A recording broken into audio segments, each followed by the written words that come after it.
অপরাধ প্রবণতাকে যদি লাগাম টানতে হয় এই সরকারকে এখনই জাগ্রত হতে হবে। বাংলাদেশকে মাদক মুক্ত করার জন্য বাংলাদেশ জাতীয় ছাত্র সমাজ তাদের ধারাবাহিক কর্মসূচি অব্যাহত রাখবে। প্রথমবার যারা মাদকাসক্ত হয়ে ধরা পড়বেন তাদেরকে যেন অপরাধী না বানিয়ে বরং তাদেরকে রোগী হিসেবে যেন সঠিক ট্রিটমেন্ট দিয়ে তাদেরকে যেন স্বাভাবিক প্রক্রিয়ায় ফিরিয়ে আনার জন্য একটি উদ্যোগ নেওয়া হয়। প্রান্তিক অঞ্চলে আপনি একটি হিসাব করে দেখেন, বাংলাদেশে প্রায় ৪,৫০০-এর বেশি ইউনিয়ন রয়েছে। প্রতি ইউনিয়নে যদি একদিনে একজন করেও মাদকাসক্ত হয় তাহলে প্রতিদিন প্রায় ৪,৫০০ মাদকাসক্ত কিন্তু বাংলাদেশে মাদকাসক্ত কিন্তু বের হচ্ছে, যেটি আমি মনে করছি যে অত্যন্ত ভয়াবহ একটি দৃষ্টান্ত। এবং বর্তমান বাংলাদেশে আমরা একটি পরিসংখ্যানে দেখতে পাই যে প্রায় ৭৫ লাখেরও বেশি মানুষ মাদকাসক্তের সাথে ওতপ্রোতভাবে জড়িত।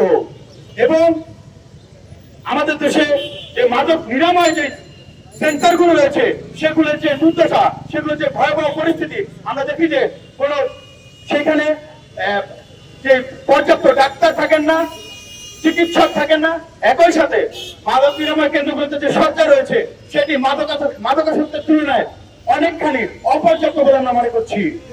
তাই এই সরকারকে বলবো, সরকারি বেসরকারি ভাবে যেন মাদক নিরাময় যে সেন্টারগুলো রয়েছে সেগুলো যেন আরো বৃদ্ধি করা হয়।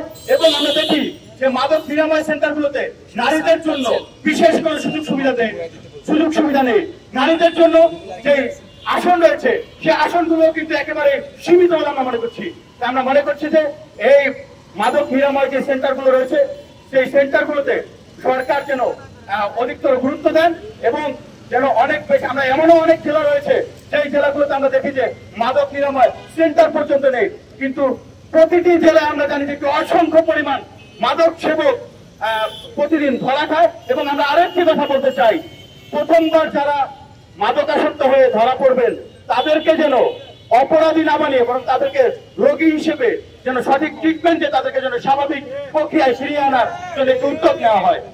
তাই অবশ্যই অন্তর্বর্তীকালীন সরকারকে বলতে চাই, আপনারা কোনো রাজনৈতিক সরকার নন, আপনারা এই গণ অভ্যুত্থানের সরকার, আপনারা আমাদের জনগণের সরকার।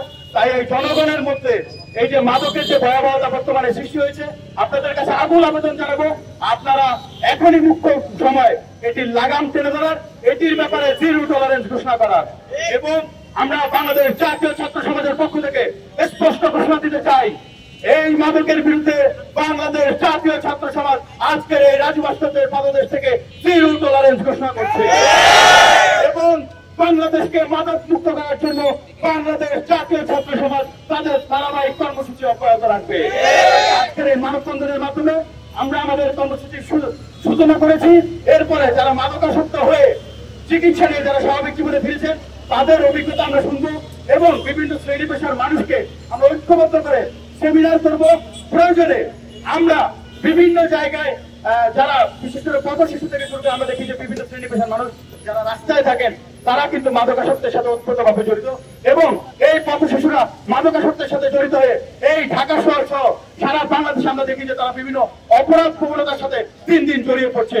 আমরা বলবো যে এই সকল বিষয়কে অর্থাৎ অপরাধ প্রবণতাকে যদি লাগাম টানতে হয় এই সরকারকে এখনই জাগ্রত হতে হবে।